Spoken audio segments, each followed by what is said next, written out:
അപ്പോൾ എങ്ങനെ തുടങ്ങുമല്ലേ? ഇന്ന് നമുക്ക് കുറച്ച് കപ്പയും ബീഫും ആയാലോ? നമ്മുടെ പറമ്പിൽ കുറച്ച് കപ്പയൊക്കെ നട്ടിട്ടുണ്ട്. നമുക്കിന്ന് നമ്മുടെ ആവശ്യത്തിനുള്ളത് മാത്രം പോയി പറിച്ചെടുത്തിട്ട് വരാം. എന്നിട്ട് ഇതൊക്കെ ഒന്ന് പൊളിച്ചെടുക്കാം.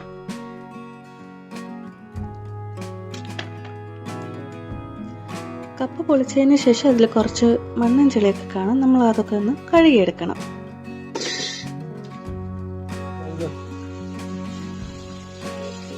ഇനി ഈ കഴുകിയ കപ്പയൊക്കെ കൂടെ നമുക്കൊന്ന് കൊത്തി അരിഞ്ഞെടുക്കാം. നമ്മൾ കപ്പ പുഴുക്കിന് വേണ്ടിയിട്ടാണ് കൊത്തി അരിഞ്ഞെടുക്കുന്നത്. ഇനി ഇത് നമുക്കൊന്ന് വേവിച്ചെടുക്കാം.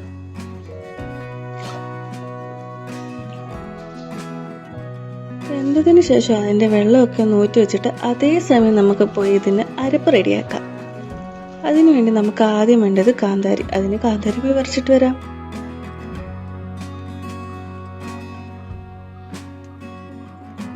ആവശ്യത്തിനുള്ള കാന്താരിയൊക്കെ നമ്മൾ പറിച്ചെടുത്തു. ഇനി ആവശ്യത്തിനുള്ള തേങ്ങ ഇടുക, അതിലേക്ക് മഞ്ഞൾപ്പൊടി ഇടുക. അതിൻ്റെ കൂടെ നമ്മൾ പറിച്ചു വെച്ച കാന്താരി, വെളുത്തുള്ളിയും പിന്നെ കുറച്ച് കറിവേപ്പിലയും കൂടി ഇട്ട് നമുക്ക് ചതച്ചെടുക്കാം.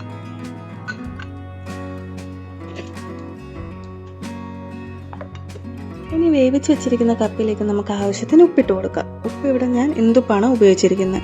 പിന്നെ അതിലേക്ക് ചതച്ച് വെച്ചിരിക്കുന്ന അരപ്പും ചേർത്ത് കുറച്ച് കറിവേപ്പിലയും വെളിച്ചെണ്ണ ഒഴിച്ച് അടച്ചു വെക്കുക. അതിനുശേഷം ഇതെടുത്തിട്ട് നല്ലതുപോലെ മിക്സ് ആക്കി കൊടുക്കണം.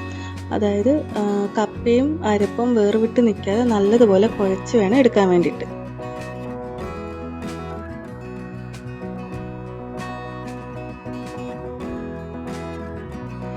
കപ്പയൊക്കെ റെഡി ആയിട്ട് വന്നിട്ടുണ്ട്. ഇനി നമ്മുടെ മെയിൻ ഐറ്റത്തിലേക്ക് പോവാം, നമ്മുടെ ബീഫിൻ്റെ പരിപാടി. ഈ ഐറ്റംസ് ഒക്കെ ഇനി നമുക്ക് പീൽ ചെയ്ത് അരിഞ്ഞെടുക്കാം. ഫസ്റ്റ് സവാള എടുത്തിട്ടുണ്ട്.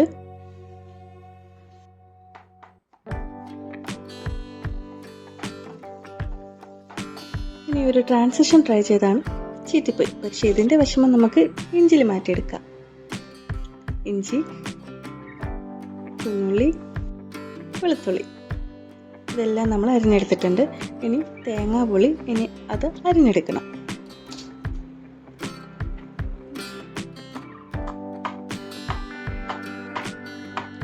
നമുക്ക് ആവശ്യമുള്ള ഐറ്റംസ് എല്ലാം ഇവിടെ റെഡി ആയിട്ടുണ്ട്. ഇനി പ്രിപ്പറേഷനിലോട്ട് പോവാം. നമ്മൾ ബീഫ് കഴുകി എടുത്ത് വെച്ചിട്ടുണ്ട്. ഇതിനെ ഒരു കുക്കറിനകത്തോട്ട് ഇട്ടെടുക്കണം. അതിലേക്ക് ആവശ്യത്തിന് ഉപ്പ് ചേർക്കുക.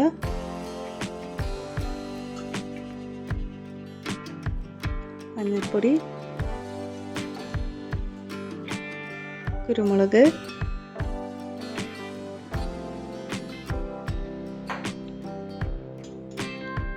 മസാല. ഇത് നമ്മൾ വീട്ടിൽ തന്നെ പൊടിച്ചെടുത്ത മസാലയാണ്.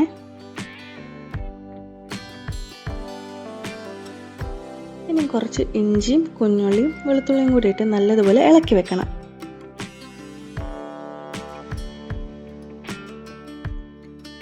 നമ്മൾ ഇതിലേക്ക് എക്സ്ട്രാ വെള്ളമൊന്നും ആഡ് ചെയ്യുന്നില്ല കേട്ടോ.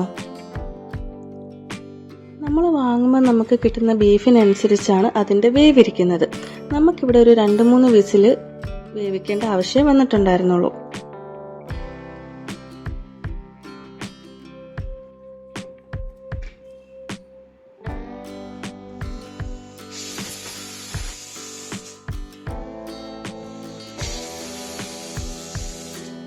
ഇനി നമുക്ക് അടുപ്പിലൊരു പാത്രം വെച്ച് ആവശ്യത്തിന് എണ്ണ ഒഴിച്ച്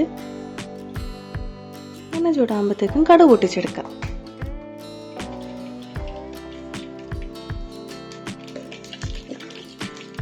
കടുക് പൊട്ടി വരുമ്പോഴത്തേക്കും നമുക്കതിലേക്ക് കുറച്ച് വറ്റൽമുളകും കറിവേപ്പിലയും ഇട്ട് നമ്മുടെ തേങ്ങയും കൂടെ ഇട്ടെടുക്കാതെ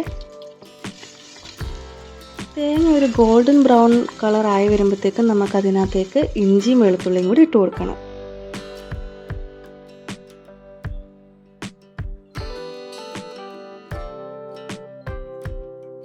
ഇനി ഇതൊന്ന് വഴണ്ട് വരുമ്പോഴത്തേക്കും നമുക്കതിലേക്ക് കുഞ്ഞുള്ളിയും ആവശ്യത്തിനുള്ള സവോളയും ചേർത്ത് കൊടുക്കാം.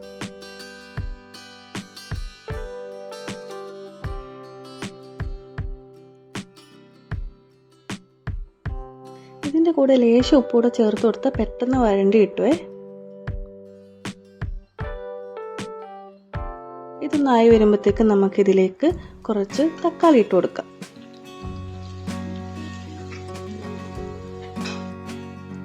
തക്കാളി വെന്ത് വരുമ്പോഴത്തേക്ക് നമുക്കതിലേക്ക് മല്ലിപ്പൊടി ഇട്ട് കൊടുക്കാവേ. മല്ലിപ്പൊടി ഇട്ടൊന്ന് മൂത്ത് വരുമ്പോഴത്തേക്കും വേണം നമുക്ക് ബാക്കി പൊടി ഇട്ട് തുടങ്ങാൻ വേണ്ടിയിട്ട്.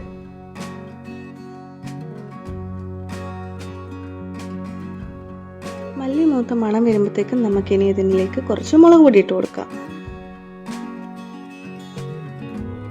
അതൊന്ന് ഇളക്കി കൊടുത്തിട്ട് അതിലേക്ക് മഞ്ഞൾപ്പൊടി, മസാലപ്പൊടി,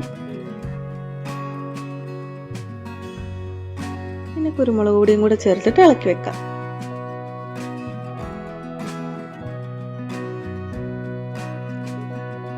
ഇതിലേക്ക് നമുക്കിനി നമ്മൾ വേവിച്ച് വെച്ചിരിക്കുന്ന ബീഫ് എടുത്തിടണം.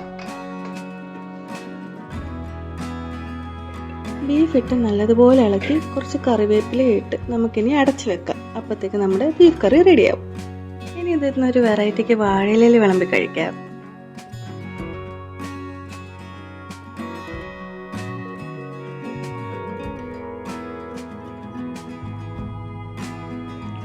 നല്ല അടിപൊളി ബീഫ് കറിയും കപ്പ റെഡി ആയിട്ടുണ്ട്. അപ്പോൾ ശരി, വീണ്ടും സന്ധ്യയ്ക്കും വരെ വണക്കം.